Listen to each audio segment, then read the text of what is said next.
Salam əziz izləyicilər. Bugün sizinlə daha bir quizə baxırıq. Vektorlara aid olan bir quizdir. 10 sualdan ibarətdir. Demək, birinci sualımızdan başlayaq. Birinci sualda bizə deyir ki, şəkildə verilmiş vektorların əvəzləyicisini, yəni cəmini tapın. Biz 3 dənə vektoru görə bilirik və aralarındakı bucağı da əslində burada görə bilirik ki, tam bucaq bölünüb 3 vektor arasında hər birinə də eyni qədər bucaq düşüb. Deməli, burada bucaq 120 dərəcədir. Biz ilk öncə başlayaq deməli 2, 12 vektorundan onlar arasındakı deməli bucaqdan istifadə edərək bunların ikisinin cəmini tapaq. Cəm vektorunun qiymətini tapıb daha sonra ümumi cəm vektoru taparıq. Bu cəm vektoru tapmaq üçün kosinuslar teoremindən istifadə edə bilərik. Demək, dedik ki, burada bucaq 120 dərəcədir. Ona görə də mən kosinuslar teoremindən istifadə edərək yazıram 12'nin kvadratı üstə gələk 12'nin kvadratı üstə gələk 2 vur 12 vur 12 vur kosinus 120 dərəcədə biz bilirik ki 60'da aldığının mənfisini alır. Yəni mənfi 2'də 1 alır. Onda olacaq mənfi 2'də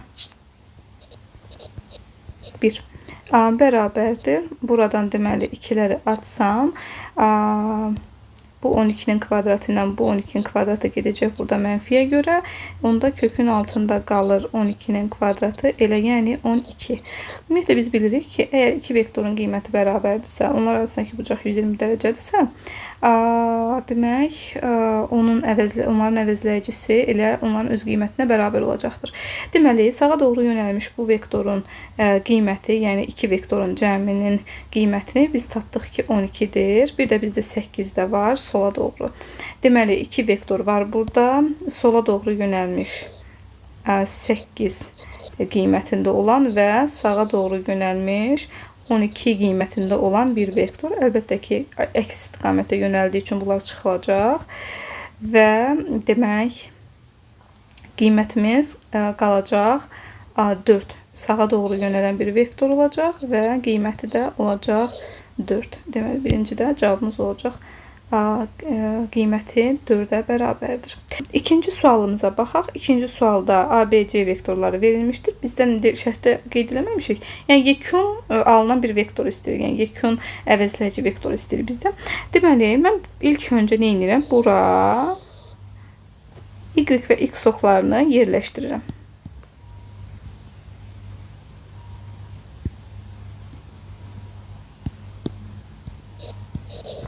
Ki proyeksiyalamaq asan olsun. Gəlin başlayaq deməli A vektorundan A vektoruna proyeksiyalara ayıraq. Sonundan x-ə baxın belə endirirəm. Bu bizdə olacaq ax. Y-ə endirirəm. Olacaq ay. Daha sonra B'ye keçirəm. B'nin sonundan endirirəm. Demək, burada həm də demək bx var. Bura endirirəm. Deməli, by var. Daha sonra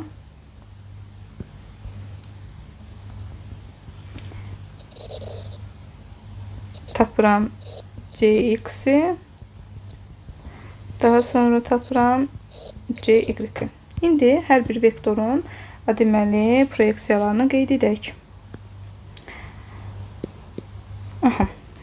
Demək, ax-dən başlayıram. Hər bir vektorun proyeksiyasını qeyd edək.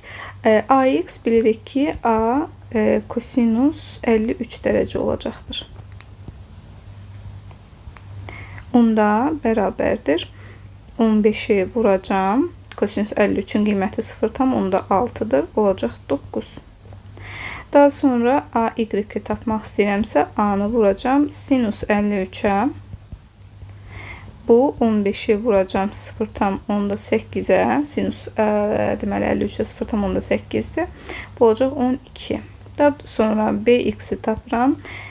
B kosinus, baxın burada 2 bucaq bərabərsə 45-dir. Ona görə də 45 dərəcə. B-nin qiyməti 2 kök altında 2-dir. Bunu bucağın kök altında 2 bölü 2 qiymətinə vursam, 2'lər gedər. Kök altında 2'ni kök altında 2'yə vuranda 2 qalar. BY bərabərdir B sinus 45 dərəcə. O da yenə eyni qiymət təbii ki alınacaqdır.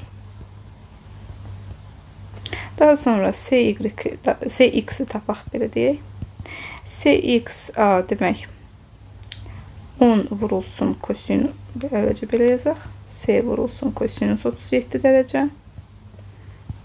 10 vurulsun 0,8 olacaq 8. CY isə C vurulsun kosinus sinus 37 dərəcə. Olacaq 10 vur 0,6 bərabərdir 6. İndi gəlin artıq yekunu tapmağa çalışaq. Gördüyümüz kimi AX və BX eyni istiqamətlidir. Yəni onlar sağa doğrudur, toplanacaqlar.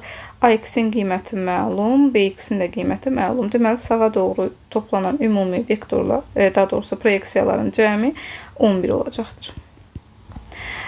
Sonra CX-in qiyməti məlumdur, 8-dir. Deməli, sola doğru 8 proyeksiyamız var. Yuxarıya doğru olan proyeksiyanın, yəni AY-in qiyməti gördüyümüz kimi 12'dir. Aşağıya doğru CY və BY-in cəmi var. Yəni 6 və 2'nin cəmi olacaq 8. Təbii ki, əks istiqamətdə olanlar çıxılacaq. 11-dən 8'i çıxırıq. Sağa doğru olacaq 3 proyeksiyamız. Deməli, yuxarı və aşağıya baxsaq 12-dən 8'i çıxacaq, olacaq 4. Yuxarıya doğru 4 proyeksiya.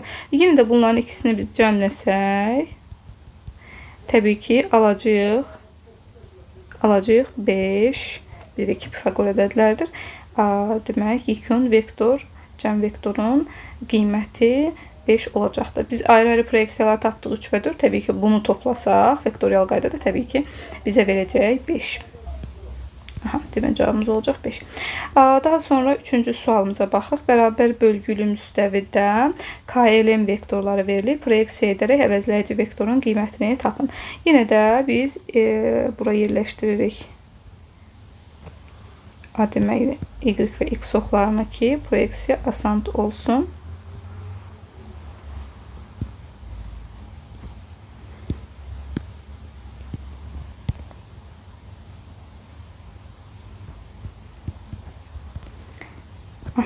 Buradan deməli indirirəm. Bu mənim olur KX-im.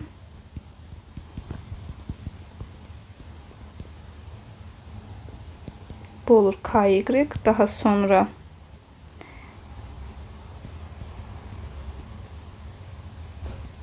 LX, LY,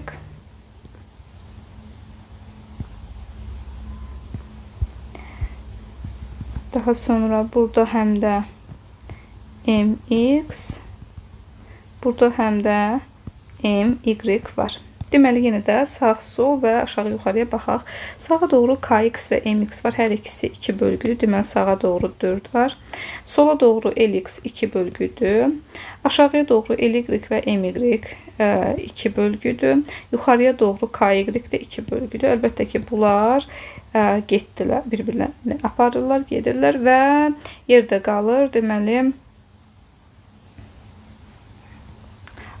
yerdə qalır. Deməli, sağa doğru yönələn bir proyeksiyamız və qiyməti də 2. Deməli, onu da əvəzləyən təbii ki, sola doğru olmalıdır. Qiyməti də 2 olmalıdır. 4-cü suala baxaq. 4-cü sualda deməli bizə A, B, C, D, G, F vektorları verilibdir. Vektorların yerində cəmin əvəzləyicisini bizdən soruşur. Gəlin baxaq. Demək, baxın, başlamaq istəyirəm A-dan. A və B-nin cəmi. Əslində, baxın, belə bir yönələn vektor, yəni C-nin əksinə yönələn bir vektor, amma C uzunluğunda olan bir vektordur. Deməli, o mənfi C vektorudur. Düzdürmü? Mənfi C vektorunu bu formada çəkdim. A və B-nin yerinə, A və B-nin cəminin yerinə. Digər tərəfdən də mənim belə bir C vektorum var. Hansı ki, o D ilə, D də Y ilə, Y də F ilə belə ardıcıl gəlir. Və bu cür ardıcıl gələn vektorların cəmi 0 olur. Bu cür ardıcıl gələn vektorların cəmi 0 olur. Yerdə qalır nə? Bir dənə mənfisi. Deməli, vektorların əvəzləyicisinin cəmi, əvəzləyicisi, yəni cəminin qiyməti olacaq, cəm vektor daha doğrusu olacaq mənfisi. Deməli, cavabımız olacaq mənfisi. Belə, daha sonra 5-ci suala baxırıq. Əvəzləyici vektorun yenə də qiymətini bizdən istəyir. Yenə də mən bura koordinat oxlarını yerləşdirmək istəyirəm. Deməli, mən 4 kök altında 3-ün proyeksiyasını tapacağım burada. Daha sonra burada da proyeksiyasını tapacağım. Deməli, onu hazır burada ilə yazaq. 4 kök altında 3'ü kosinüs 60'a vuracağım. Yəni 2'də 1'ə bu eləyəcək 2 kök altında 3. Daha sonra burada 4 kök altında 3'ü vuracağım. Kök altında 3 bölü 2'ye olacaq. Deməli 6. Daha sonra 10 kök altında 3'ü proyeksiyalara ayırıram. Deməli burada yazacağım 10 kök altında 3 vur 2'də 1. Olacaq 5 kök altında 3. Daha sonra burada yazacağım 10 kök altında 3 vur kök altında 3 bölü 2. Bu da olacaq deməli 15. Diqqətli olsaq, sağ tərəfə yönələnlərin cəmi 7 kök altında 3, sol tərəfə yönələn də cəmi 7 kök altında 3'dür. Ona görə də onlar bir-birlərini aparır. Yuxarıya doğru olan vektorumuz 6, aşağıya doğru olan vektorumuz 15'dir. 15'ten 6'ını çıxacaq. Deməli, aşağıya doğru yönələn bir vektor çəkəcəyik və demək qiyməti də olacaq 9. Cavab olacaq 9. Və verilmiş deməli A və B vektorlarının fərqi olan vektorun istiqamətini müəyyən edin 6-cı sualda. Deməli, əgər mənə A vektoru bu şəkildə, B vektoru da bu şəkildə verilib, paralel ikisini də gördüyümüz kimi köçürdük və mənə A və B-nin fərqini istəyir və mən bilirəm ki, fərq vektor həmişə çıxılandan azalana doğru yönəlir, yəni B-dən A-ya doğru yönələn bir vektor olacaqdır. Baxın, belə bir vektor olacaq. Bir C vektoru deyirəm ona da. Növbəti, demək 7-ci sualımızda da yenə də proyeksiya deməli vektorların əvəzləyicisi soruşulur. Gəlin burada da yenə də başlayaq buradan proyeksiyalamağa.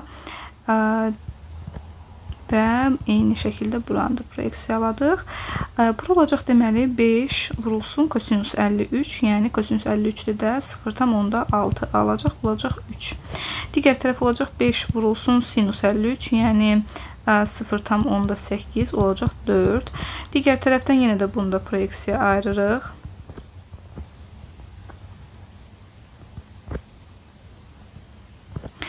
Təbii ki, buraya yazacağım 5 vurulsun kosinüs 37 0,8 bərabər 4 olacaq.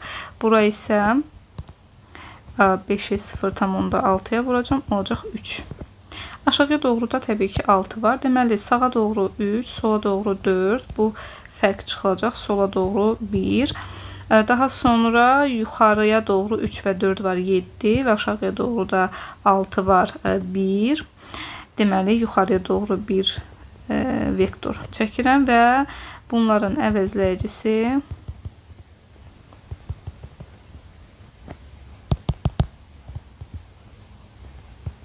kök altında 2 olacaqdır. Daha sonra 8-ci sualda vektorları haqda verilənlərdən hansı və hansılar doğrudur? Baxsaq ki, biz deməli K və L-in cəmi bir-birinin ardıca gəldiyinə görə M-ə bərabərdir. K üstə gəl L bərabərdir M-ə. Həmçinin hər tərəfə əlavə M də əlavə etsək, onda K üstə gəl M bərabər olacaq 2M-ə. Deməli, bu iki cavabımız doğrudur. Amma 1 və bu ikinci cavabımız təbii ki, doğru deyil. Cavab olacaq 3 və 4.